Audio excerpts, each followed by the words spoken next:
السلام علیکم، میں ہوں اطہر کاظمی۔ آج مخصوص نشستوں کا کیس سپریم کورٹ کے آئینی بینچ نے سنا، وہاں پہ بہت سارے دلائل دیے گئے۔ آج کے پروگرام میں اس حوالے سے بھی گفتگو کریں گے۔ کیا پاکستان تحریک انصاف کوئی بڑی احتجاجی تحریک چلانے والی ہے؟ کیا حکومت کی جانب سے تحریک انصاف کو کوئی نئی آفر کی گئی ہے؟ اس کے اوپر بھی گفتگو کریں گے، لیکن سب سے پہلے بات ہو جائے بجٹ کی۔ پہلے خبر آئی کہ 2 جون کو بجٹ پیش کیا جائے گا، لیکن پھر پتہ چلا کہ آئی ایم ایف کچھ معاملات کے اوپر راضی نہیں ہے، تو لہٰذا بجٹ ابھی پیش نہیں کیا جا سکتا۔ آئی ایم ایف سے مذاکرات ہو رہے ہیں، یعنی پاکستان کا بجٹ تب تک پیش نہیں کیا جا سکتا جب تک آئی ایم ایف سے ہمیں ان معاملات کے اوپر ایک طرح سے گو ہیڈ نہ مل جائے جو معاملات ہم ان سے ڈسکس کر رہے ہیں۔ مسئلہ یہ ہے کہ اس وقت ان لوگوں کی حکومت ہے جو ماضی میں آئی ایم ایف کے حوالے سے بہت سارے دعوے کرتے تھے اور کہتے تھے کہ جناب پاکستان کی خود آپ نے داؤ پہ لگا دی۔ یہ کیسے ہو سکتا ہے کہ آپ آئی ایم ایف کی کوئی بات مانیں یا آئی ایم ایف سے مذاکرات کر کے کوئی معاشی معاملہ یا کوئی اور معاملہ حل کریں؟ میں چاہتا ہوں یہ سنیں آپ موجودہ حکمران ماضی قریب میں آئی ایم ایف کے حوالے سے کیا کچھ کہتے تھے۔ جی آپ نے سنا، قائد اعظم نے آزادی دلوائی تھی، آپ لوگوں نے آئی ایم ایف کا غلام بنا دیا۔ آئی ایم ایف کی شرائط کے اوپر کیسے بات ہو سکتی ہے؟ کیسے آپ ان کی شرائط مان سکتے ہیں؟ لیکن اب یہ لوگ اقتدار میں ہیں اور اب ہمیں بتایا جا رہا ہے کہ جب تک آئی ایم ایف کی شرائط پوری نہیں ہوں گی پاکستان کا بجٹ بھی پیش نہیں کیا جا سکتا۔ اب یہ کہا جا رہا ہے کہ 10 تاریخ کو یہ بجٹ پیش کیا جائے گا۔ یہ بجٹ کس قسم کا ہو سکتا ہے، اس میں عوام کے لیے کیا ہے اور بجٹ کے اندر ڈیلے کیوں ہو رہا ہے، ان سارے معاملات پہ گفتگو کرنے کے لیے سینئر صحافی ثناء اللہ خان صاحب نے ہمیں جوائن کیا۔ ڈان نیوز کے لیے اکانومی کو کور کرتے ہیں سر، بہت بہت شکریہ، تھینک یو سو مچ۔ کیا واقعی بجٹ پہلے 2 جون کو آ رہا تھا اور آئی ایم ایف کی وجہ سے اس میں ڈیلے آیا؟ بالکل، شیڈول جو تھا 2 جون کا تھا اور آئی ایم ایف کی بھی وجہ ہے، لیکن 2-3 اور وجوہات بھی ہیں، بڑی انٹرسٹنگ وجوہات ہیں اور اس پہ کچھ جو ہے کمیٹیاں بھی بنی ہیں۔ ایک تو آئی ایم ایف کے ساتھ انہوں نے جو چیزیں پیش کی ہیں وہ اس پر اتفاق نہیں ہو سکا اور اس پہ ورچولی ڈسکشن ہو رہی ہے۔ دوسرا، پرائم منسٹر نے اس جنگ کی وجہ سے وزٹ کرنے تھے، آپ کو پتہ ہے آؤٹ آف کنٹری ہیں، اس وقت بھی ایران پہنچے ہیں آج۔ اور تیسرا جو ہے نا وہ ڈیولپمنٹ پروجیکٹ ہیں، اس پہ بڑے پھڈے ہیں اور اس پر ایک کمیٹی بن گئی ہے جس کو رانا ثناءاللہ ہیں، جس میں اور کچھ اور لوگ 3-4 لوگ ہیں، وہ بھی فائنل کرنا ہے۔ یہ جو بڑے بڑے انفراسٹرکچر کے جو نو اچھا، پرابلم انفراسٹرکچر کا نہیں ہوتا اور یہ ماضی میں بھی اسی طرح ہوتا رہا۔ پرابلم یہ ہے کہ آپ نے پولیٹیشین کو خوش کس طرح کرنا ہے، ان کی اسکیموں کے حوالے سے جو فنڈنگ رکھنی ہے، کیونکہ آئی ایم ایف کے ہوتے ہوئے آپ یہ تمام چیزوں کو آپ نے جسٹیفائی کرنا ہے۔ آمدن کہاں سے ہو رہی ہے، ہوگی، یہ پیسے آئیں گے کہاں سے، وہ تو یہ پوچھتے ہیں۔ وہ یہ نہیں پوچھتے آپ نے ارکان پارلیمنٹ کو بڑھا دیں جی 200% تنخواہیں بڑھا دیں، کیونکہ تھوڑے ہیں تعداد میں، لیکن آپ جا کے ملازمین کے یا پبلک کے لیے ریلیف کی بات کریں گے تو وہ یہی پوچھیں گے کہ پیسے کہاں سے آئیں گے، اس کے لیے بھی پوچھتے ہیں، لیکن وہ اماؤنٹ اتنی ہے کہ وہ کہیں نہ کہیں سے ایڈجسٹ ہو جاتی ہے۔ تو یہ 3 چیزیں ہیں بیسکلی جس کی وجہ سے ڈیلے ہو گیا ہے اور اب اس میں پارلیمنٹ میں آپ دیکھ لیں اگر 10 کو پیش ہوتا ہے تو کتنے دن ڈیبیٹ ہوگی، 10-15 دن ڈیبیٹ ہوگی اور اس کے بعد وہ اچھا، یہ جس حد تک ہم نے آئی ایم ایف کی مداخلت دیکھی ہے کہ آئی ایم ایف کا وفد پہلے آ کے بیٹھا ہوا تھا، بات چیت بھی کر رہا ہے، اب بھی خبر، آج بھی میں ایکسپریس کی خبر پڑھ رہا تھا کہ ورچوئل مذاکرات بھی ان کے ساتھ کوئی ہو رہے ہیں، پھر وہ آ کے ہمارے معزز چیف جسٹس صاحب سے بھی ان کی ملاقات ہوئی، تو آپ عرصے سے اکانومی کور کر رہے ہیں، کیا ہر پروگرام کے بعد اسی نوعیت کی مداخلت یا اسی نوعیت کا انٹرسٹ آئی ایم ایف شو کرتا ہے؟ دیکھیں پاکستان نے اگر اس کی پوری ہسٹری دیکھیں نا تقریباً 24-25 پروگرام لیے ہیں اور وہ ڈکٹیٹرز نے بھی لیے ہیں، آپ کی جو پولیٹیکل گورنمنٹ آئی ہیں انہوں نے بھی لیے ہیں، سب نے لیے ہیں، لیکن اس قسم کی سچویشن میں نے کبھی نہیں دیکھی اور میں 32 سال سے کور کر رہا ہوں کہ آپ چیف جسٹس سے بھی مل رہے ہیں، آپ گورننس پہ بھی بات کر رہے ہیں، آپ بجٹ پہ بھی آ کے بیٹھ گئے ہیں۔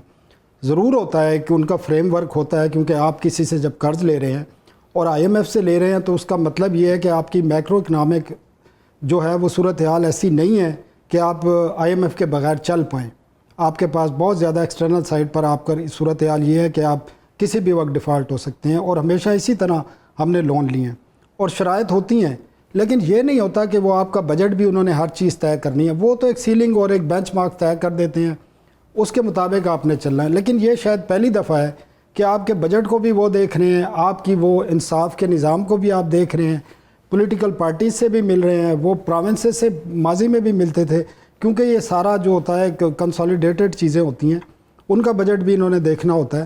لیکن یہ پہلی دفعہ ہے کہ وہ بجٹ کی آپ کی ہر چیز کو وہ سائن کر رہے ہیں، آپ کو سمجھا رہے ہیں کہ یہ آپ نے کرنا ہے اور آپ سے ابھی تک وہ اتفاق رائے اسی لیے یہ ڈیلے بھی ہو رہا ہے۔ اس حد تک وہ اسکروٹنائز کریں۔ اچھا یہاں پہ ایک اور چیز جو بار بار تواتر سے گورنمنٹ کی طرف سے کہی جاتی ہے کہ جی معیشت رائٹ ٹریک پہ آ گئی، بہت ساری بہتری آئی۔ اگر اتنی زیادہ چیزیں بہتر ہوئی ہیں تو پھر تو آئی ایم ایف کے اتنے زیادہ کنسرنز نہیں ہونے چاہیے۔ کیا یہ ویلڈ کوسچن ہے؟ بالکل ویلڈ کوسچن ہے، لیکن پرابلم یہ ہے کہ یہ پاکستان ہے، 25 کروڑ لوگوں کا ملک ہے، کوئی کمپنی نہیں ہے۔ بیسکلی آئی ایم ایف کا جو پروگرام ہوتا ہے جس میں آپ نے اسٹیبلائزیشن لانی ہے، وہ ایک کمپنی کی بیلنس شیٹ کی طرح کام ہوتا ہے، اور یہ بھی یہی کر رہے ہیں۔ اس میں یہ نہیں دیکھتے کہ ان 25 کروڑ لوگوں کی پہ امپیکٹ کیا آئے گا۔ آپ دیکھ لیں نا، پچھلے 3 سال اگر آپ دیکھ لیں جو لوگوں پر امپیکٹ آیا ہے، 40% تک آپ کی انفلیشن گئی ہے۔ آپ کے بجلی کے ریٹ میں 200% انکریز ہوا ہے، گیس کے 1100% انکریز ہوا ہے۔ آپ کا جو کمپاؤنڈ انفلیشن ہے آج جو یہ کہتے ہیں 5% ہے، اگر آپ 2-2.5 سال کا کمپاؤنڈ انفلیشن کر لیں تو وہ 70-80% ہے۔ کمپاؤنڈ آپ سمجھتے ہیں وہ ریورس نہیں ہوا ہے۔ ابھی جو 5% یا 5.5% آپ یہ کہہ رہے ہیں، یہ اس وقت بھی پرائسز انکریز ہو رہی ہیں 5.5% کے حساب سے، پہلے بڑھ رہی تھی 40% سے، وہ ڈیکریز نہیں آیا، کوئی ڈیکریز نہیں آیا۔ پر ہم تو تاریخ کی کم ترین مہنگائی ہمیں بتایا گیا کہ مہنگائی کی سطح بڑی کم ہو گئی ہے۔ دیکھیں مہنگائی میں اضافے کی شرح کم ہوئی ہے، ٹھیک ہے، مہنگائی کم نہیں ہوئی۔ مطلب یہ لوگوں کو سمجھنے کی ضرورت ہے کہ اگر پچھلے مہینے انڈے 10 روپے کے بڑھ رہے تھے، اس مہینے 5 روپے بڑھے، لیکن بڑے ہیں۔ مہنگائی بڑھنے کی شرح کم ہوئی، مہنگائی کم نہیں ہوئی ہے۔ اور اس کا امپیکٹ کیا آیا ہے کاظمی صاحب، جو بڑا خوفناک ہے، جس کو ہماری جو لیڈ کلاس ہے وہ میئر نہیں کر پاتی، کیونکہ انہوں نے دیکھا نہیں کبھی۔ فائنانس منسٹر جو حبیب بینک کا پریزیڈنٹ تھا، 1.5-2 کروڑ تنخواہ لیتا تھا، اس کو پتہ ہے لوگوں کے ساتھ کیا ہو رہا ہے؟ نہیں، پر یہ تو آپ کا 1 کروڑ لوگ، آپ ایف اے او کی رپورٹ پڑھ لیں، آپ ورلڈ بینک کی رپورٹ پڑھ لیں، 1 کروڑ سے زیادہ لوگ ایسے ہیں جو اس وقت کرائسس میں ہیں، ان کے پاس کھانے کو کچھ نہیں ہے، ایک ٹائم کا کھانا نہیں ہے۔ یہ میں مذاق نہیں کر رہا، آپ رپورٹ پڑھ لیں، اور وہ میئر کی ہیں انہوں نے۔ نہیں، پر اورنگزیب صاحب کو تو اسپیشل نیشنلٹی دے کے یہاں پہ لایا گیا کہ وہ اکانومی سنبھالیں گے۔ دیکھیں پاکستان میں تو ہوتا ہی ایسے ہے۔ آپ چائنا میں جو ڈیولپمنٹ ہوئی ہے وہ کسی اکانومسٹ نے کی ہے یا چارٹرڈ اکاؤنٹنٹ نے کی ہے؟ موزے تونگ نے کی ہے نا، وہ کیا اکانومسٹ تھا وہ؟ آپ کے ملک میں جب تک کوئی پولیٹیکل ویژن والا فائنانس منسٹر نہیں بنے گا، جس کو پتہ نہیں ہوگا کہ اس عام کیمرہ مین کی کیا صورتحال ہے، ایک عام بندے کی کیا صورتحال ہے۔ 3 سال میں تو آپ کی مڈل کلاس ختم ہو گئی، 2 کلاس رہ گئی ہیں، اپر کلاس اور لوور کلاس۔ کدھر ہے مڈل کلاس؟ اس وقت ہے ہی نہیں، ختم ہو گئی ہے۔ اچھا، اس بجٹ سے عوام کیا ایکسپیکٹ کرے؟ اب آبویسلی بجٹ تو آئے گا، سر کوئی ریلیف ملے گا تنخواہ دار طبقے کو کچھ میں؟ بڑی انٹرسٹنگ بات بتاؤں، جو اس ایئر کا انہوں نے اناؤنس کیا تھا نا بجٹ، پہلا بجٹ تھا اس حکومت کا، 1.4 ٹریلین انہوں نے P S D P announce کیا۔ بجٹ اپروو ہونے کے 1 مہینے کے اندر اس میں 400 ارب کا کٹ لگ کے 1000 ارب ہو گیا۔ اب جب بجٹ اناؤنس ہوتا ہے نا، جو ایکسپینڈیچر ہوتے ہیں اس کے مطابق آپ ٹیکسیز لگاتے ہیں۔ بھائی آپ کے پاس جب خرچ کرنے کی کیپیسٹی نہیں ہے، آپ 1400 کیوں رکھ رہے ہیں؟ اور اس وقت تک آج 11واں مہینہ ہے، 450 ارب روپے ٹوٹل خرچ ہوئے ہیں، لیکن آپ نے سٹارٹ میں 1400 ارب کے حساب سے ٹیکس تو لگا دیا لوگوں کے اوپر۔ اب ابھی بھی اگر آپ بجٹ میں اس طرح اناؤنسمنٹ کریں گے، جی ہم نے اتنے پیسے پی ایس ڈی پی پہ خرچ کرنے ہیں، تو اس کے لیے ٹیکس لگانا ہے ہمیں ضروری، آپ نے کاربن لیوی لگانی ہے، آپ نے ایکسپینڈیچر کے جو باقی چیزیں آ رہی ہیں، کچھ چیزوں پہ لگنے ہیں ٹیکسز، آپ نے پی ڈی ایل پیٹرول پر کہہ رہے ہیں 100 روپے پر لیٹر کرنا ہے، جو اس وقت 78 روپے ہے، تو اس سے انفلیشن تو ہوگا، لوگوں کی زندگی پر تنخواہ دار طبقے کو کوئی ریلیف ملے گا اس میں؟ کوئی آپ کو نظر آ رہا ہے؟ جھگڑے یہی ہیں، وہ کہتے ہیں آئی ایم ایف کہ آپ اس کے لیے آپ کوشچن بتائیں، کدھر ہے آپ کے پاس پیسے؟ آپ کے پاس پیسے ہیں تو آپ ٹیکس لگائیں۔ اور اب ڈیمانڈ ان کی کیا ہے کہ جی ارکان پارلیمنٹ کی اسکیموں کے لیے پیسے دے دیں، جی اس کے لیے ٹیکس لگانا ہے۔ اور آپ نے دیکھ لیا نا کے پی میں ارکان پارلیمنٹ کی اسکیموں کے پیسے لوگوں کے اکاؤنٹ میں گئے ہیں، وہ تو سامنے آ گئی ہیں نا چیزیں، کہاں جاتے ہیں لوگوں کے پیسے؟ باقی ملک میں بھی یہی ہوتا ہے۔ اور اسکیمیں کیسی بنتی ہیں آپ کو پتہ ہے، ٹھیکیدار کون ہوتے ہیں، کن کی اسکیمیں ہوتی ہیں؟ 50 ارب روپے اس سال رکھے گئے تھے اور خرچ کتنے کیے ہیں؟ 70 ارب روپے سے زیادہ۔ وہ ریونیو آئے گا کہاں سے؟ لوگوں کے خون پسینے سے نکالنا ہے آپ نے۔ تو پھر عوام کوئی اس میں یہ ریلیف اپنے لیے زیادہ مجھے آئی ایم ایف کا جو 37 ماہ کا یہ ایک دورانیہ ہے، اس میں مجھے کسی ریلیف کی توقع نہیں ٹھیک، ویسے 10 سے آگے تو نہیں جائے گا بجٹ، 10 تک پیش ہو جائے گا؟ 10 کو پیش ہو جائے گا، ٹائم نہیں ہے نا آپ کے پاس، تو یہ ہو جائے گا۔ ثناء اللہ صاحب بہت بہت شکریہ، تھینک یو سو مچ ہمیں جوائن کرتے. تو ایک چھوٹی سی بریک کا، بریک سے واپس آئیں گے تو سینئر صحافی منصور علی خان صاحب ہمیں جوائن کریں گے ایک چھوٹی سی بریک کے بعد. ویلکم بیک جی، منصور علی خان صاحب سینئر صحافی ہمارے ساتھ موجود ہیں. بہت بہت شکریہ منصور صاحب. سب سے پہلے تو ذرا یہ بتائیے گا، یہ ریزرو سیٹس والا معاملہ جو چل رہا ہے، آج لائیو سماعت بھی وہاں سے ہم سب نے سنی، آپ کو کیا لگتا ہے کہ معاملات کس طرف جا رہے ہیں؟ جی بہت بہت شکریہ قاسمی صاحب. دیکھیے مجھے تو لگ رہا ہے کہ کچھ مشکلات شاید آ رہی ہیں، جو کم از کم کورٹ رپورٹر وغیرہ سے ہماری بات ہوئی ہے، بٹ آبویسلی ایک آن گوئنگ پروسیس ہے، اس کے اوپر اسپیکولیٹ تو نہیں کیا جا سکتا. ایک صحافی ہونے کے ناطے ہماری جو لمیٹیشنز ہیں اس معاملے کے اوپر کامنٹ کرنے کے حوالے سے، لیکن جس قسم کے کوشچنز بینچ کی جانب سے آ رہے ہیں، مجھے لگ رہا ہے کہ سنی اتحاد کونسل یا پاکستان تحریک انصاف کے لیے جو ہے یہ تھوڑی سی پرابلمٹک قسم کی سچویشن بن سکتی ہے. اچھا منصور صاحب، یہ جس طرح کی خبریں آ رہی ہیں کہ عمران خان صاحب کی عید تک رہائی ہو سکتی ہے، یہ بھی خبر آئی کہ کچھ اوورسیز پاکستانیوں کی ان کی پچھلے دنوں میں ملاقات ہوئی جیل کے اندر، کیا آپ کو ایسی صورتحال نظر آ رہی ہے کہ خان صاحب عید تک باہر آ جائیں گے؟ دیکھیے قاسمی صاحب، میں یہ تو نہیں جانتا کہ وہ عید سے پہلے واپس آتے ہیں یا نہیں آتے، باہر آتے ہیں یا نہیں آتے، لیکن میں یہ کنفرم آپ سے کر سکتا ہوں کہ ہاں اوورسیز جو ہیں وہ چند آئے ہیں پاکستان، اور ان میں سے کم سے کم ایک سے تو میری اپنی بھی ہے ابھی، بلکہ پروگرام شروع ہونے سے کچھ میری بات ہوئی، ڈیٹیل سے ان سے پوچھا کہ جی کیا ہو رہا ہے اس وقت خان صاحب کے حوالے سے. تو انہوں نے کہا کہ دیکھیے ہمارے پاس تو اسپیس ہی بہت کم ہے کہ ہم خان صاحب کے لیے جو ہے وہ کچھ کر سکیں، کیونکہ جس قسم کی پارٹی آرگنائزیشن یہاں پہ چلائی جا رہی ہے اس وقت پاکستان تحریک انصاف کے حوالے سے، اس میں خان صاحب کے لیے اسپیس نکالنا ہمارے لیے بہت مشکل ہے. جس میں انہوں نے خاص طور پہ ابھی جس طرح جو موجودہ آرمی چیف ہیں فیلڈ مارشل عاصم منیر صاحب، ان کے حوالے سے انہوں نے کہا کہ جب ان کو یہ نیا عہدہ دیا گیا، ترقی دی گئی، اس کے بعد جس قسم کا ریاکشن دیا گیا اور اناؤنسمنٹ کی گئی، وہ جو بیان آیا تھا علیمہ خان صاحبہ کا، اس کے اوپر اعتراض تھا. پھر اس کے بعد مطلب انصاف کی جانب سے میری بات ہوئی، پھر انہوں نے کہا کہ جناب یہ کبھی یہ بات کرتے ہیں جی ہم نے بات چیت کرنی ہے، پھر ایک جگہ جو ہے وہ پروٹیسٹ کرنے کی بات کرتے ہیں، سڑکوں کے اوپر آنے کی بات کرتے ہیں. تو اس قسم کے ماحول میں بات چیت ہو نہیں سکتی. پارٹی کے اندر ویسی بڑی ڈویژنز ہیں، سارے ایک دوسرے سے لڑ رہے ہیں، ایسی صورت میں جو ہے وہ کیا بات کی جائے. بلکہ مجھے ساتھ یہ بھی کہا گیا کہ یہ موقع بہت اچھا تھا، پاکستان جو ہے وہ ایک جنگ جیتا ہوا تھا، عمران خان صاحب کے لیے جو ہے وہ کافی کچھ نکالا جا سکتا تھا، بلکہ ہو سکتا ہے شاید نکالا جا سکتا ہو ابھی بھی، لیکن یہ آبجیکشنز تھیں ان کی جانب سے کہ جناب ماحول جو ہے وہ فی الحال سازگار بنانے کے بجائے خراب ہو رہا ہے. بلکہ ان صاحب نے یہاں تک بھی کہا کہ جناب ایسی صورتحال میں مجھے تو کبھی کبھار اس طرح لگتا ہے کہ جان بوجھ کے عمران خان صاحب کی رہائی کے راستے میں جو ہے وہ روڑے اٹکائے جاتے ہیں، کیونکہ اگر عمران خان صاحب باہر آ گئے تو کہیں ایسا نہ ہو کہ ان لوگوں کی بہت سے ایسے لوگ ہیں جن کی دکانیں کھلی ہوئی ہیں، تو جیسی اگر وہ باہر آ گئے تو ان کی دکانیں بند ہو جائیں گی، تو شاید جان بوجھ کے ماحول کو جو ہے وہ خراب بھی کیا جاتا ہے. اچھا انہوں نے یہ کوئی کنفرم کیا آپ سے کہ جیل میں کسی اوورسیز کی آج کل میں ملاقات ہوئی عمران خان صاحب سے؟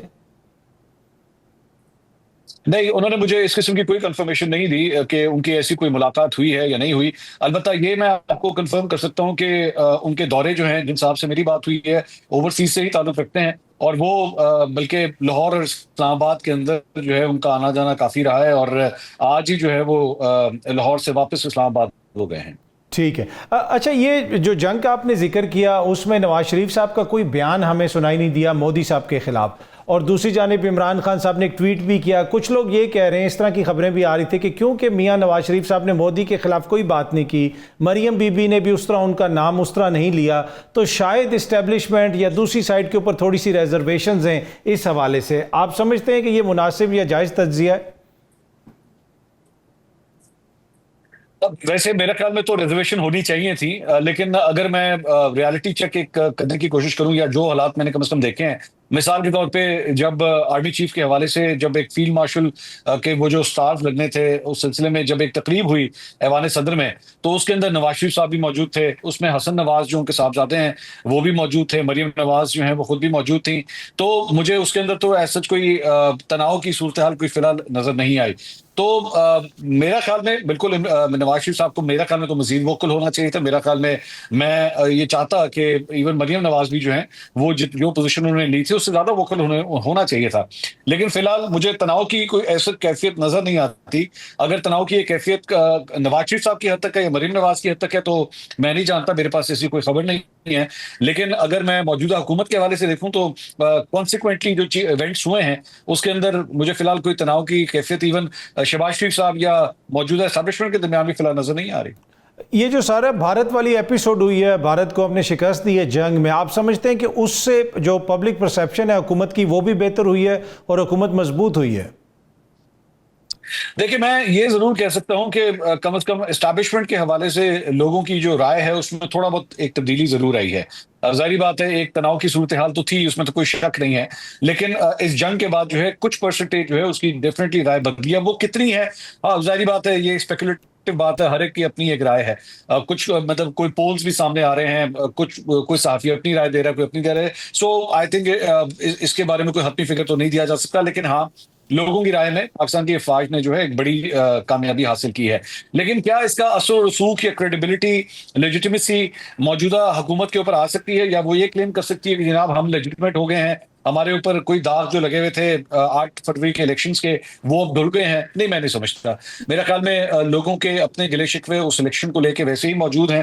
میں نہیں سمجھتا کہ وزیر اعظم شہباز شریف صاحب کے حوالے سے جو ہے وہ کوئی بہت زیادہ رائے تبدیل ہوگی. لیکن ہاں میں یہ ضرور کہہ سکتا ہوں کہ موجودہ جو اسٹیبلشمنٹ ہے اس کے حوالے سے لوگوں کی کم از کم اس کی جو رائے میں جو ہے گڈ ول جو ہے وہ ضرور کم از کم پہلے سے بہتر ہوئی ہے. اچھا، سوشل میڈیا پہ جو خاص طور پہ پاکستان تحریک انصاف کا سوشل میڈیا ہے، اس کا کردار آپ کیسا دیکھتے ہیں ساری جنگ کے دوران؟ میرا خیال میں تھوڑا سا ڈیوائیڈڈ تھا. چند پاکٹس اس میں سے ایسی تھیں جو کہ بالکل جو رول انہیں ادا نہیں کرنا چاہیے تھا وہ انہوں نے کیا. چند کی جانب سے جو ہے وہ بالکل پوری طرح افواج پاکستان کو پاکستان کے لیے آواز انہوں نے بلند کی، بڑا پازیٹیو رول انہوں نے ادا کیا. لیکن چند افراد ایسے تھے، چند میرا خیال میں نام ایسے تھے، علیمہ خان صاحبہ نے 1-2 ایسے بیانات دیے جو ان کو نہیں دینے چاہیے تھے جب انہوں نے شک کا اظہار کیا. سو میں اس کو ایک مکس بیگ کہوں گا. میں یہ نہیں کہوں گا کہ بالکل ہی پوری پاکستان تحریک انصاف جو ہے وہ اپوزٹ ڈائریکشن میں چل رہی تھی، یا بالکل ہی جو ہے وہ پرو جو ہے وہ افواج انہوں نے کوئی اسٹیٹس رکھا ہوا تھا. مطلب مکس تھا. اور ظاہری بات ہے اسی سے پتہ لگتا ہے کہ پارٹی جو ہے کتنی ڈسٹریبیوٹڈ ہے، کسی کی کوئی ڈائریکشن ہے، کسی کی کوئی ڈائریکشن ہے. اور تھوڑی دیر پہلے جس چیز کا میں ذکر کر رہا تھا کہ یہی ایک بہت بڑا ہرڈل ہے. اگر 4 بندے کو بات چیت کرنے کی کوشش بھی کرتے ہیں تو دوسرے 4 آ جاتے ہیں اس کی ٹانگ کھینچنے کے لیے. کوئی 4 کوشش کرتے ہیں کہ کسی طرح کوئی بریک تھرو ہو جائے، خان صاحب کے لیے کوئی آسانی پیدا ہو جائے، تو دوسرے 4 آ جاتے ہیں کہ نہیں اس طرح نہیں کرنا، اگر ہم نے جو بھی کرنا ہے تو اپنی ریزسٹنس کے ساتھ کرنا ہے. تو مطلب پارٹی کے اپنے اندر کوئی فیصلہ نہیں ہے، ڈیسیجن نہیں ہے. سلمان اکرم راجہ ہو جائیں یا بیرسٹر گوہر ہو جائیں، ان کی جو ہے وہ کیا سٹینڈنگ ہے. علیمہ خان صاحبہ اگر ایک جگہ خود آ کے کہیں کہ بیرسٹر گوہر کون ہے، بیرسٹر گوہر کوئی نہیں ہے، پارٹی کا چیئرمین عمران خان ہے، تو پھر اس چیئرمین کی جو ہے وہ کیا وقت رہ جاتی ہے پارٹی کے رہنماؤں کے بیچ میں. سو جب پارٹی کا اسٹرکچر بھی اس قسم کا ہو تو انہوں نے بیانیہ کیا دینا ہے جنگ کے حوالے سے، وہ آپ کو ڈسٹریبیوٹڈ ہی نظر آئے گا. ٹھیک. اچھا، یہ جو اب خبریں آ رہی ہیں کہ بہت بڑا کوئی احتجاج پلان ہو رہا ہے، مختلف ڈیٹس بھی آ رہی ہیں، 5 لاکھ بندہ آ جائے گا، 4 لاکھ بندہ آ جائے گا تحریک انصاف کی طرف سے، آپ کو لگتا ہے کہ کوئی بڑا احتجاج تحریک انصاف پلان کر رہی ہے یا اس پوزیشن میں ہے کہ وہ کر سکیں گے؟ آپ میں اگر آپ سے پوچھوں آخری دفعہ 5 لاکھ بندہ پاکستان تحریک انصاف نے کب اکٹھا کیا تھا، مجھے تو ریسنٹ میموری میں یاد نہیں آتا کہ آخری دفعہ کوئی 5 لاکھ بندہ اکٹھا کیا ہو. اب اسپیکولیٹو بات ہے اوبیسلی، لیکن 4 یا 5 لاکھ بندہ تو پہلے کبھی بھی نظر نہیں آیا. تو جو اگر پاس ریکارڈ کے حساب سے میں دیکھوں، اگر میں ایون 8 فروری کے بعد سے لے کر اب تک کی صورتحال بھی دیکھوں جس کو 1 سال سے بھی اوپر ہو چکا ہے، تقریباً 1.5 سال ہو چکے ہیں، تو 1.5 سال میں تو کوئی ایسا احتجاج نہیں ہے جس میں پاکستان تحریک انصاف 4 یا 5 لاکھ بندہ اکٹھا کر سکی ہو. تو اگر میں اس ٹریک ریکارڈ کے حساب سے جاؤں تو مجھے تو نہیں لگتا کہ ابھی بھی وہ اکٹھا کر سکتی ہیں. ہاں میریکلسلی اگر پوری لیڈرشپ آپس میں اکٹھی ہو جائے اور کوئی بہت بڑا گرینڈ پلان جو ہے وہ بنا لیا جائے تو maybe they could do it. لیکن مجھے ریسنٹ ہسٹری سے تو کوئی ایسی بات نظر نہیں آتی. اچھا، آج دوبارہ اے ٹی سی نے اس طرح کا حکم دیا کہ خان صاحب کا پولی گرافک ٹیسٹ کروایا جائے، اور بار بار حکومت والے بھی اس کا ذکر کرتے ہیں 9 مئی کے حوالے سے. پہلے تو یہ کہا جاتا تھا کہ جی ناقابل تردید شواہد ہیں، لیکن اب جو بھی کیس اعلیٰ عدلیہ میں آتا ہے، آج بھی ایک شخص کی سپریم کورٹ سے ضمانت ہوئی اور اگین وہاں پہ جج صاحب نے ریمارکس دیے کہ بڑا بھونڈا قسم کا کیس بنایا گیا ہے. تو یہ پولی گرافک ٹیسٹ لینے کی بات کیوں کی جا رہی ہے؟ اگر ناقابل تردید شواہد ہیں، سب کچھ ہے، تو وہ پیش کیا جائے عدالت میں. نہیں، آپ کی بات درست ہے، لیکن میرے خیال میں ثبوتوں کے اندر جو ہے وہ اگر آپ مطلب ویسٹرن لاس کی طرف بھی آپ جا کے دیکھیں تو اس میں ایون دو آپ کے پاس ہارڈ ایویڈنس بھی اگر موجود ہو تو اس کے اندر اگر پولیگرافک ٹیسٹ کی بھی شمولیت بیچ میں کر لی جائے تو اس میں کوئی حرج تو نہیں ہوتا. اس میں تو میرا نہیں خیال کہ کسی کو کوئی قباحت ہونی چاہیے. ہاں، جہاں تک میری اطلاع تھی عمران خان صاحب میرا خیال میں انکار اگر کر رہے ہیں تو صرف اس بنیاد کے اوپر کر رہے ہیں کہ ان کے وکلا کی موجودگی وہاں پہ ہونی چاہیے. کہیں ایسا نہ ہو کہ پولیگرافک ٹیسٹ کے اندر جو ہے وہ اس کی ریکارڈنگز غلط ہوں یا ان کی ریکارڈنگز جو ان کے فیور بنائیں. اب میرے پاس ایسی اطلاع نہیں ہے کہ عمران خان صاحب نے ٹوٹلی منع کر دیا ہے. میرے خیال میں جو مجھے آخری اطلاع تھی وہ یہی تھی کہ اعتراض اس بات کے اوپر تھا کہ ان کے وکلا کی موجودگی ہونی چاہیے. تو میرے خیال میں اگر عمران خان صاحب اس کے اوپر نہ نہیں کر رہے اور صرف اس ٹیکنیکلٹی کا ایک پرابلم ہے بیچ میں, تو اس ٹیکنیکلٹی کو حل کیا جا سکتا ہے اور اس کے بعد یہ پولیگرافک ٹیسٹ کروایا جا سکتا ہے. اچھا, یہ جو مخصوص نشستوں والا کیس ہے اس کے حوالے سے کہا جاتا ہے کہ اگر حکومت کو یہ سیٹیں مل گئیں تو پھر 27ویں ترمیم کی بات ہو رہی ہے, آل دو کہ ہائپوتھیٹیکل سچویشن ہے فی الحال, لیکن آپ کو لگتا ہے کہ 27ویں ترمیم جس کا بار بار ذکر آ رہا ہے واقعی یہ ان میکنگ ہے, اس کے اوپر کوئی ڈسکشن ہو رہی ہے, کوئی کام ہو رہا ہے؟ اجمل صاحب میرے پاس ایسی کوئی اطلاع نہیں ہے فی الحال, اور ظاہری بات ہے جتنے میرے پاس وسائل ہیں تو ویسے ہی پچھلے 2-2.5 ہفتے 3 ہفتے جو ہے ہمارے جنگ کی طرف زیادہ کانسنٹریٹڈ گزرے ہیں, لوکل پالیٹکس کی طرف اب آہستہ آہستہ ہم آنا شروع ہو رہے ہیں دوبارہ کہ آخر یہاں پہ کیا ہو رہا ہے. لیکن بہت سی اسپیکولیٹو باتیں تھیں نا, مثال کے طور پہ پچھلے 1 ہفتے کے اندر یہ بات بھی آئی کہ جناب کے خلاف تحریک عدم اعتماد آنی ہے, پھر پاکستان تحریک انصاف کے لیڈروں نے اسے ریجیکٹ کر دیا کہ نہیں ایسی کسی قسم کی کوئی بات نہیں ہے, یا وزیر اعظم کے خلاف کوئی تحریک عدم اعتماد آ رہی ہے, پھر اس میں بھی کوئی ایسی بات نہیں تھی. پھر اب باتیں ہو رہی ہیں کہ صاحب رہا ہو جائیں گے. میں دوبارہ یہ کہوں گا کہ these are all speculative discussions. ہاں ظاہری بات ہے نمبر گیم اگر تبدیل ہو جاتی ہے اسمبلی کے اندر تو کوئی بھی جماعت ہو وہ ظاہری بات ہے اپنی طرح کے اپنی مرضی کے لاز جو ہے وہ لانا چاہے گی 27ویں 28ویں 29ویں سکتی ہے, اور وہ کوئی بھی جماعت جو ہے اس کے پاس رائٹ ہوگا, لیکن وہ صرف تبھی ہوگا جب آپ کے پاس نمبر گیم آپ کے حق میں ہو, اور اگر وہ نمبر گیم کورٹ کے ڈیسیجن کے بعد آپ کے حق میں آ گئی تو 27ویں کیا پھر 28ویں اور 29ویں بھی آ سکتی ہے. منصور علی خان صاحب بہت بہت شکریہ, تھینک یو سو مچ ہمیں جوائن کر. یہاں وقت تو ایک چھوٹی سی بریک کا, بریک سے واپس آئیں گے تو پاکستان تحریک انصاف کی رہنما زرتاج گل صاحبہ ہمیں جوائن کریں گی ایک چھوٹی سی بریک کے بعد. ویلکم بیک جی. پاکستان تحریک انصاف کی رہنما زرتاج گل وزیر صاحبہ نے ہمیں جوائن کیا. زرتاج آپ کا بہت بہت شکریہ. پہلے تو یہ بتائیں یہ وہ تصویر تو نہیں ہے جو اس دن خان صاحب نے آپ کو دی, آپ نے ایک ٹویٹ کی ہوئی تھی تصویر, وہ میں چھپا لی ہے. وہ تو ایسے ہے کہ ہر شخص نے نا اتنے مجھے میسیجز کیے کہ ہمیں تسبیح دے دے, مجھے تک کہیں ڈاکے ہی نہ پڑ جائے میرے گھر کے اوپر. تو وہ آپ نے چھپا لی. ہمیں کہ یہ نہ ہو کہ اتنا بڑا لیڈر امت مسلمہ کا یہ نہ ہو ایک ایک تسبیح کے پیچھے لوگ لڑتے, تو میں چھپا لی. میں نے کہا یہ نہ ہو کہ میرے لیے مسئلہ ہی بن جائے. ٹھیک. اچھا, اس دن ویسے آپ کی تفصیلی خان صاحب سے بات چیت ہوئی, کیا اس میں کوئی پارٹی کا اگلا لائے عمل کیا ہوگا, آپ لوگوں نے تحریک چلانی ہے, کیا کرنا ہے, پارٹی کس طرف جا رہی ہے, کہ خان صاحب کیا مطمئن تھے سب کی کارکردگی سے, کیا باتیں کرتے رہے وہ؟ اچھا, پہلے تو میں آپ کو تھوڑے سے ریفرنس بتا دوں کہ 3 مہینے یعنی روزوں سے بھی پہلے کی بات ہے کہ میری آخری ملاقات خان صاحب سے ہوئی تھی. اس کے بعد آج تک کبھی بھی میری ملاقات نہیں ہوئی, اور 1 سال سے مجھے بھی ہمیشہ باہر کھڑا کرتے ہیں. مجھے کبھی بھی خان صاحب سے, جو خان صاحب 6 نام دیتے ہیں اس میں میرا نام جو آتا ہے مجھے باہر ملنے نہیں دیتے. لیکن میرا اڈیالہ جیل میں خان صاحب کے ساتھ جیل ٹرائل چل رہا ہے. 9 مئی کا ایک جھوٹا کیس ہے, تو اس کی جو وہ تھی ٹرائل وہ ابھی 3 مہینے کے بعد یا 2 مہینے کے بعد وہ سمجھے کہ دوبارہ سٹارٹ ہوا ہے, تو میں اس کیس کے سلسلے میں گئی ہوئی تھی. سب سے پہلے تو یہ کہ ظاہری بات ہے for me for my party یہ میرے لیے بہت بڑی بات تھی کہ ٹرائل میں صحیح میری خان صاحب سے ملاقات ہوئی. تو میری چونکہ روزوں کے بعد ملاقات ہوئی, میں یہ سمجھتی ہوں, میں نے جو خود آبزرو کیا ہے, خان صاحب کا ویٹ لاس بہت زیادہ ہو چکا ہے. بہت زیادہ خان صاحب مجھے ویک لگ رہے تھے.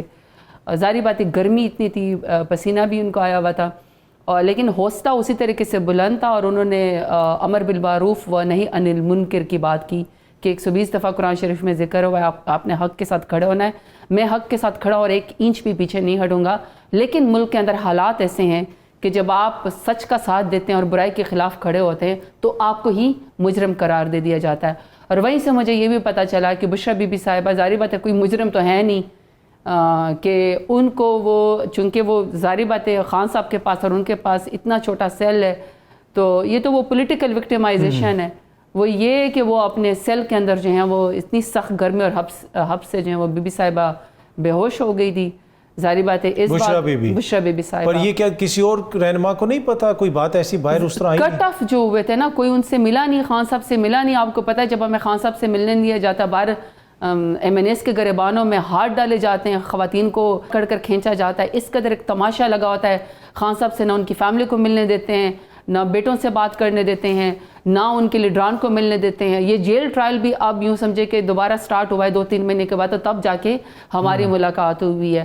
تو 2 گھنٹے سے زیادہ کی ملاقات تھی. اس میں اس دن بابر اعوان صاحب بھی آئے ہوئے تھے, شبلی فراز صاحب بھی آئے ہوئے تھے, احمد چٹا صاحب بھی آئے ہوئے تھے, میں بھی آئی ہوئی تھی, وکلاء حضرات بھی تھے. خان صاحب نے مجھے بہت ساری باتیں پارلیمنٹ کے لحاظ سے اور آئندہ آنے والے بجٹ کے لحاظ سے اور بہت ساری باتیں انہوں نے مجھے ساری باتیں کی. اچھا, آج بھی بیرسٹر گور صاحب نے جو میڈیا سے بات کی اس میں کافی وہ ہوپ فل نظر آ رہے تھے. اس طرح کی خبریں آ رہی ہیں, جماعت کے اندر سے لوگ کہہ رہے ہیں کہ خان صاحب ہو سکتا ہے عید تک رہا ہو جائیں, کارکن صبر رکھیں, تحمل کا مظاہرہ کریں. آپ کو لگتا ہے کہ سچویشن اتنی بہتر ہوگی ہے کہ حکومت جو ہے وہ عید سے پہلے خان صاحب کو رہا ہونے دے گی؟ دیکھیں اطہر صاحب, سچویشن تو کہیں سے بہتر نہیں ہوئی. اگر بہتر ہوتی تو خان صاحب کو اس طرح جیل کے اندر بے گناہ 2 سال سے زیادہ ہو گئے نہ رکھا جاتا. بشرا بی بی صاحبہ اس طرح حبس میں بے ہوش نہ ہوتی. ڈاکٹر یاسمین راشد جو ہیں ان کی ضمانت نہیں ہونے پاتی, 2 سال ان کو بھی ہو گئے ہیں. شاہ محمود قریشی صاحب کو میں اس دن PIC میں کارڈیالوجی میں ان کو مل کر آئی ہوں, ان کی حالت صحیح نہیں ہے اور ان کو اس دن بھی زبردستی اٹھا کے لے گئے تھے جیل پیشی کے اوپر کورٹ کے اندر, حالانکہ ان کی طبیعت انتہائی ناساز ہے. پھر اعجاز چودھری صاحب جو ہیں اس وقت ہاسپٹل داخل ہیں. عمر چیمہ کو آپ دیکھ لیں, میاں محمود رشید صاحب کو دیکھیں, ایون صنم جاوید کو دیکھ لیں, پتہ نہیں اس لڑکی کے پیچھے کیوں ہاتھ دھو کے پڑ گئے ہیں ٹویٹس ری ٹویٹس کرنے کے اوپر. تو اگر ہمارے لیے کوئی آسانی ہوتی, اگر ہمارے لیے کوئی حالات اچھے ہوتے تو کہیں پر انصاف تو ملتا. یہاں تو ضمانت کے لیے ہمیں سپریم کورٹ جانا پڑتا ہے اور اس کے اوپر بھی کوئی فیصلہ نہیں ہوتا. خان صاحب کے القادر ٹرسٹ میں جو کہ جھوٹا کیس ہے, اگر جج صاحب اس کو لگا لے تو 30 منٹ کے اندر کیس ختم ہو جائے گا, کیونکہ بشرا بی بی صاحب اور خان صاحب نے 1 روپے کا بھی اس کے اندر فائدہ نہیں لیا. کرپشن ان کے اوپر ثابت ہوئی نہیں, جھوٹا کیس ہے تو سزائی سسپینڈ اور ختم ہو جانے چاہیے. لیکن ہمیں کیس لگوانے کے لیے بھی کہ کاز لسٹ کے اندر ہمارا کیس ہے خان صاحب کا, وہ نہیں لگانے دیا جاتا. تو جہاں تک بیرسٹر گور صاحب نے بات کی, دیکھیں اطہر انہوں نے کیوں کہا ہوگا, اس لیے کہ میرٹ یہ ہے, قانون یہ ہے کہ جھوٹے کیسز ہیں, سب میں ضمانتیں ہو چکی ہیں, کوئی کرپشن ثابت نہیں ہوئی. 9 مئی کے بوگس کیسز تھے, 9 مئی کے بوگس کیس میں میرے 58 FIR ہیں, 26 نومبر سمیت میرے 58 FIR ہیں. میرے تقریباً اس وقت 14 کیسز میں میرا ٹرائل ہو رہا ہے اور باقی میں بیل بیفور اریسٹ کے اوپر ہوں. تو 9 مئی کی فوٹیج کدھر ہے؟ 9 مئی اگر بوگس کیس نہیں تھا, PTI کو فکس کرنے کی کوشش نہیں کی جا رہی تھی, تو پھر جو لوگ PTI کو چھوڑ کے چلے گئے ان کو ابھی آپ نے وزیر مشیر کیوں بنا دیا ہے؟ تو ان کو سزائیں نہیں. آپ کو لگتا ہے کہ وہ پولیٹیکل چینج جو لوگ جس کی بات کر ررہے ہیں کہ سیاسی ماحول تبدیل ہو رہا ہے, خان صاحب باہر آ رہے ہیں, آپ کو اس طرح وہ نظر نہیں آ رہا؟ دیکھیں ہمارا کام ہے انصاف کے لیے لڑنا. ہم نے کون سا نواز شریف کی طرح یا شہباز شریف کی طرح یا زرداری کی طرح ملک چھوڑ کے بھاگ جانا ہے. ہم تو ملک کے اندر سختی بھی سہتے ہیں, سیاست بھی یہی کرتے ہیں, کیونکہ ملک میں ہی ہمارا جینا مرنا ہے. لیکن اصل یہ کہ خان صاحب بے گناہ ہیں, بشرا بی بی بے گناہ ہیں, ان کے تمام ساتھی بے گناہ ہیں, ہمارے ورکرز بے گناہ ہیں. وہ جس نے ریفرنس میں یہ بات کی ہے, ایک تو یہ کہ قانون کے مطابق خان صاحب کی اب رہائی ہو جانی چاہیے بی بی کی. دوسرا انہوں نے یہ کہا ہے کہ یہ جو قومی یکجہتی کی بات ہو رہی ہے, اتنی بڑی ایک جنگ ہوئی پاکستان کے بیانیے کو, جس طرح پاکستان تحریک انصاف کے سوشل میڈیا ایکٹیوسٹ نے لڑا, اس وجہ سے کہہ رہے ہیں کہ اگر پاکستان کو کوئی مقدمہ دنیا میں عزتدار طریقے سے اور ایک جس کو کہتے ہیں نا جیدار طریقے سے کوئی بہادری سے لڑ سکتا ہے تو وہ عمران خان ہے. اور اگر عمران خان کی اہمیت نہ ہوتی اگر, تو پھر جیل سے بیٹھ کے خان صاحب کے بیانیوں کو انڈیا میں دنیا میں نہ ایکسیپٹ کیا جاتا. ورنہ تو آج بھی مریم نواز, شہباز شریف, نواز شریف آج تک مودی کا نام نہیں لے رہے, بلکہ مجھے تو پرسوں انتہائی افسوس ہوا کہ اس پورے ساگا میں ہے کہ ہمارے 51 کے قریب ہمارے لوگ شہید ہوئے, ہمارے فوجی شہید ہوئے, ہمارے بچے معصوم بچے خواتین شہید ہوئے, مدارس کے اوپر, اسکول کے اوپر ہمارے اور مساجد کے اوپر رات کے اندھیرے میں پلگام واقعے کے بعد انڈیا نے ہمارے اوپر حملہ کیا. اس خاندان شریفہ نے ایک دفعہ مودی کا دہشت گرد چہرہ دنیا کو نہیں دکھایا. اس دن مریم نواز فرماتی ہیں کہ 9 مئی کا واقعہ پاکستان کے یعنی مودی کو لیجیٹیمیٹ کر دیا کہ جو مودی نے حملہ کیا وہ ٹھیک ہے, اس کو کلین چٹ دے دی اور کہا کہ جی PTI کا 9 مئی کا جو واقعہ ہے وہ اس سے زیادہ بڑا ہے. یعنی انڈیا کے پاکستان کے اوپر حملہ کرنا اور ہمارے 51 سے زیادہ لوگوں کو شہید کرنا, مساجد کو مدارس کو شہید کرنے کے لیے مریم نواز نے ان کو کلین چٹ دے دی مودی کو. لیکن پاکستان تحریک انصاف کو جو ہے وہ کہتے ہیں کہ یہ 9 مئی کا واقعہ کیا, اور ہم پھر آپ کو وہی کہتے ہیں